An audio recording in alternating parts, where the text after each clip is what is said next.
Eu vou abordar aqui o tema da estiagem, que é a seca, que assola o nosso estado do Rio Grande do Sul, mas sob um outro ângulo.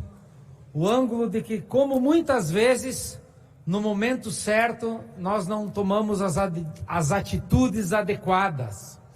Na verdade, o que está acontecendo aqui não é um fenômeno isolado. O estado do Rio Grande do Sul, via de regra, tem períodos de estiagem, de seca. E nós, muitas vezes, imaginamos que a seca seja um problema de governo e não de Estado. Lê do engano. Tanto isso que nós falamos, as últimas secas foram enfrentadas pelo governo Rigoto. O marco temporal é um governo ou outro. Este é o grande equívoco, porque aí nós nos movemos quando, de fato, o problema está estabelecido.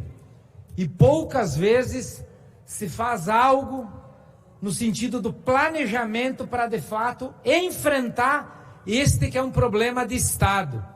E nesse sentido eu quero chamar a atenção aqui para um trabalho, meu caro presidente, que este parlamento, o Parlamento Gaúcho, fez em 2015, deputado Dirceu Franciscon. No âmbito da Comissão de Agricultura, propus uma subcomissão para tratarmos do uso consciente e estratégico da água na agricultura. Naquela época, 2015, São Paulo viveu um drama no que se refere à questão hídrica. E nós aqui no estado estávamos vivendo um bom momento e de lá para cá continuamos vivendo um bom momento no que se refere a clima. Recorde nas safras, chovendo adequadamente. E por isso que muitas das coisas que estão aqui, meu caro deputado Gabriel Souza, não foram adiante.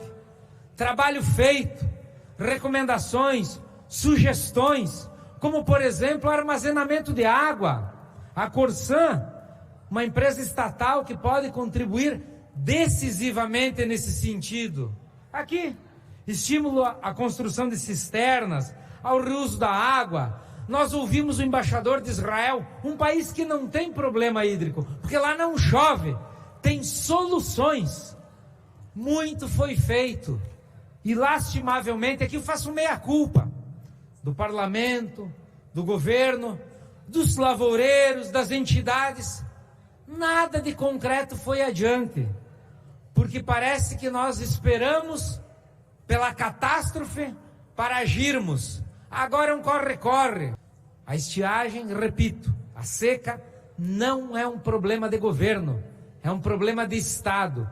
Por isso nós precisamos efetivamente implementar ações e políticas de Estado, das mais pequenas às maiores, como, por exemplo, o armazenamento da água, projetos como foram feitos no governo passado, da conscientização, da preservação do solo, que é onde mais nós podemos garantir o armazenamento da água no solo, e outras tantas que lastimavelmente ficaram aguardando pela próxima estiagem, que infelizmente chegou. Nós não podemos mais esperar, nós precisamos agir concretamente, tomando medidas das mais comezinhas, aquelas que exigem um maior esforço, inclusive no sentido do recurso público, como é o incentivo à irrigação. Mas está mais do que na hora de aprendermos que o momento de consertar o telhado é quando faz sol.